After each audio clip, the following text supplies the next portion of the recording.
Have you ever watched an industrial wood saw in action? It's like a dance of precision and power, transforming raw timber into perfectly cut pieces. Picture this: massive logs entering the machine, and with a roar, the saw blade spins, slicing through wood like butter. The sound is thunderous, but there's something oddly satisfying about it. It's a marvel of engineering, designed to maximize efficiency while ensuring safety. The saw can handle different types of wood, from soft pine to dense hardwood, making it versatile for various projects. And let's not forget the sheer scale. These machines can cut multiple logs at once, saving time and labor. It's not just about cutting wood, it's about creating possibilities.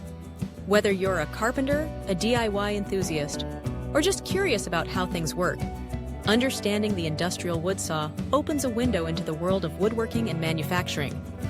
Isn't that fascinating?